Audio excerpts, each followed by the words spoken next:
The Galactic Council chamber fell silent when the Vexury ambassador slammed his clawed fist against the speaking platform. His scale shifted from calm blue to aggressive red as he made his declaration of war against the Terran Empire.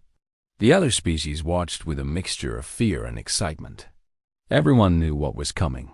Everyone had calculated the odds. The Vexury Dominion controlled 400 star systems.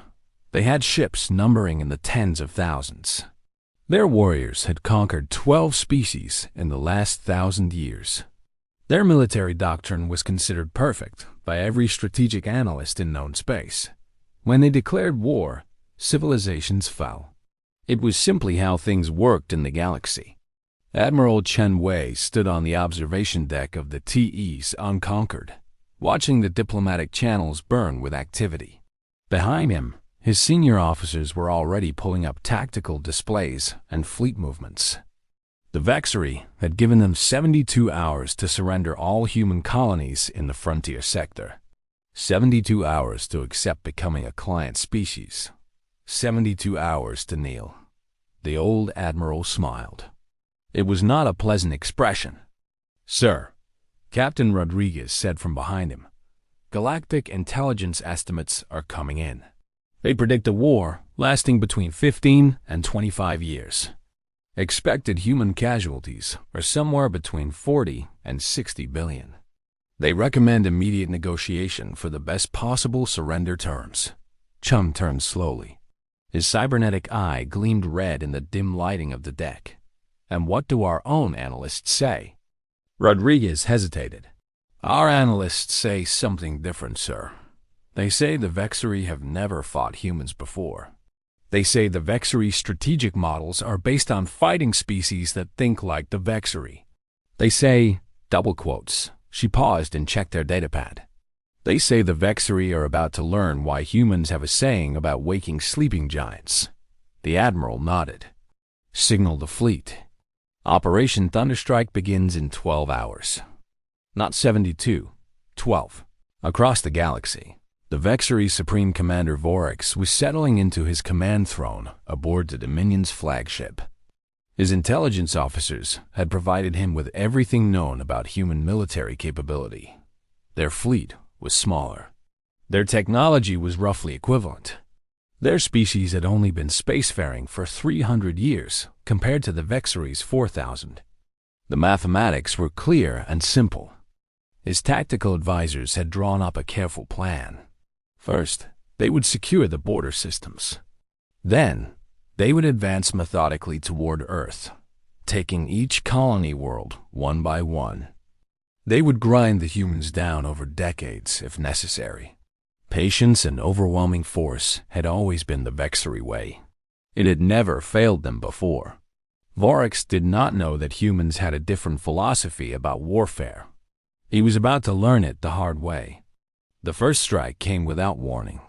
While the Vexury were still organizing their invasion fleets in staging areas, the Terran Imperial fleet jumped into 6 systems simultaneously. These were not random targets. Human intelligence had spent decades mapping every Vexury fuel depot, every supply station, every shipyard. The strikes hit them all at once. Commander Sarah Blake led the assault on the Vexury's primary shipyard complex at Nexer Prime. Her battle group consisted of only 40 ships facing a defense grid designed to repel thousands. The Vexury commanders there laughed when they saw the size of the attacking force. They stopped laughing when the human ships deployed weapons that had never been used in combat before. The Hellfire missiles were humanity's secret. Developed in underground research facilities far from any prying alien eyes, they were devastating. Each missile contained a micro-singularity warhead that created a momentary black hole on impact. The Vexury shields, designed to resist energy weapons and kinetic impacts, had no answer for having portions of their ships simply erased from existence. The shipyard fell in 47 minutes. 3 years of Vexury ship production capacity was destroyed in less than an hour. Vorix received the reports with growing disbelief. This was not how wars were supposed to work. Where was the gradual buildup? Where were the probing attacks and careful advances? The humans were attacking everywhere at once, striking at targets deep behind what should have been safe lines.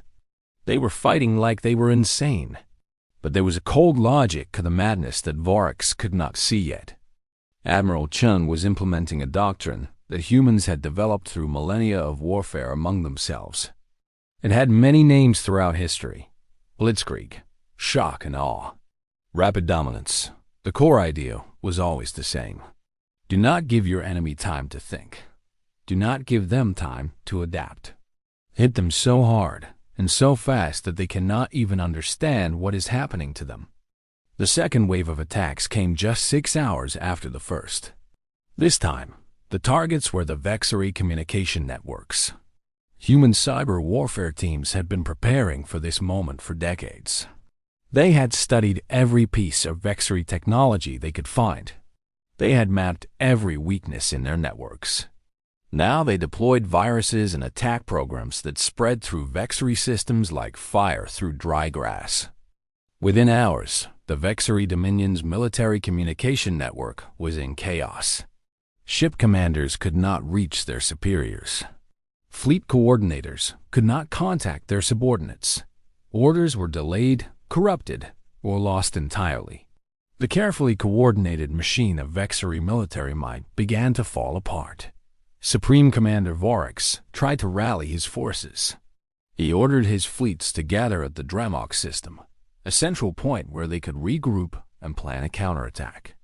It was a sensible order, the kind of thing any military commander would do when facing unexpected aggression. He did not realize that human intelligence had anticipated exactly this response. The Imperial fleet was waiting at Dremok. Admiral Chun had positioned his forces behind the system's gas giant, hiding in its massive sensor shadow. When the first Vexery fleets arrived, scattered and confused from their communication problems, they found not safety but destruction. The Battle of Dremok lasted 9 hours. It was not really a battle. It was a slaughter. The Vexery ships arrived in small groups, unable to coordinate due to their damaged communications. Each group was surrounded and destroyed before the next one arrived. The humans used tactics that the Vexery had never seen before. They used their smaller, more maneuverable ships to conduct hit-and-run attacks that drove the larger Vexery vessels into carefully prepared killing zones. They used stealth ships to approach from unexpected angles. They used drones and automated weapons to multiply their apparent numbers. By the end of the battle, 70% of the Vexery's active military fleet was debris floating in the void.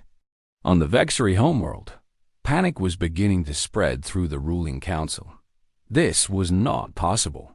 Wars lasted decades. Wars required careful planning and gradual escalation. Wars did not end in days, yet their military was shattered. Their shipyards were burning. Their communications were chaos. And the human fleet was now advancing toward their core systems. Orcs received a message from Admiral Chun. It was simple and direct. Your war ends now. You have 6 hours to surrender unconditionally. If you do not, we will continue this operation until there is nothing left of your military capability. The choice is yours. The Supreme Commander wanted to fight on. His warrior's pride demanded it. But his officers showed him the numbers. They had lost too much too fast. Their remaining ships were scattered and unable to coordinate. Human forces were now detected in a dozen systems, all converging on Vexery Prime. Even if they gathered every ship they had left, they could not stop what was coming. The Vexery Council met in emergency session. They argued and shouted and blamed each other for the disaster. But in the end, they had no choice. The war they had so confidently started was ending, just 4 days after it began. When the surrender was broadcast across the galaxy, the other species were stunned. The Galactic Council analysts rechecked their calculations a dozen times. It was impossible. The war should have lasted decades. It should have consumed billions of lives. It should have devastated both civilizations. Instead, it was over in less than a week.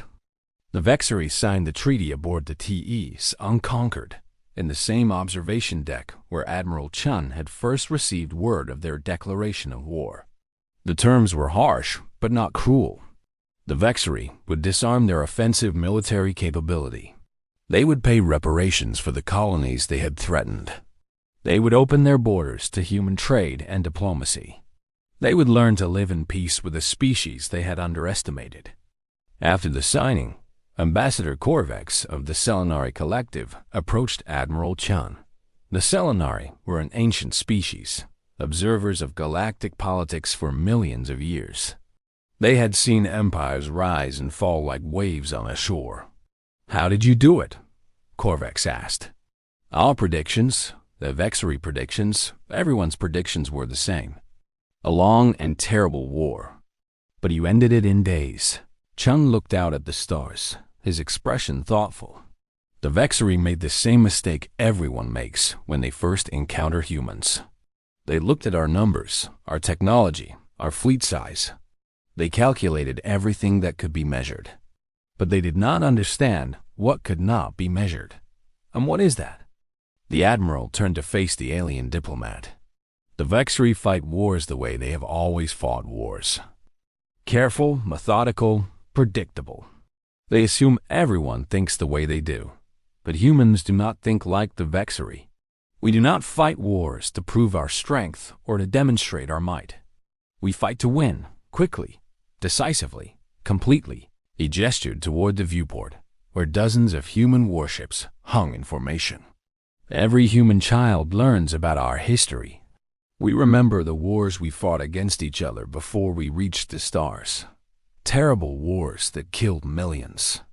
We learned that long wars only create more suffering. So when we must fight, we do not hold back. We do not fight fair. We use every advantage, every trick, every weapon. We end the war as fast as possible, before the cost becomes unbearable. Corvex considered this for a long moment. It seems a brutal philosophy. It is, Chun agreed, but it is also merciful. The Vexery predicted 25 years of war. 60 billion human deaths, unknown billions of their own people. Instead, the war lasted 4 days.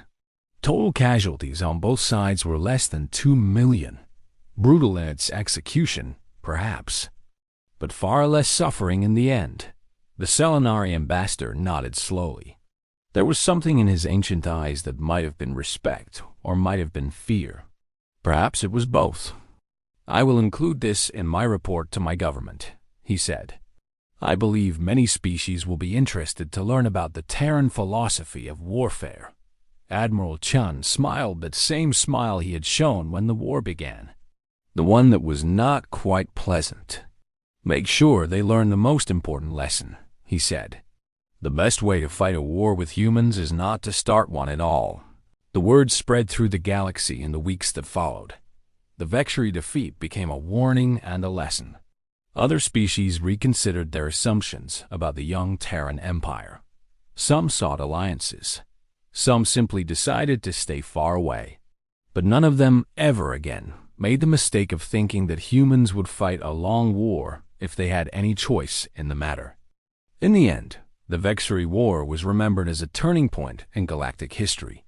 Not because of the battles that were fought, but because of the decades of bloodshed that were avoided. The Imperial fleet had made a choice that day. They chose to be terrifying for 4 days, rather than nearly dangerous for 25 years. And the galaxy never forgot that choice.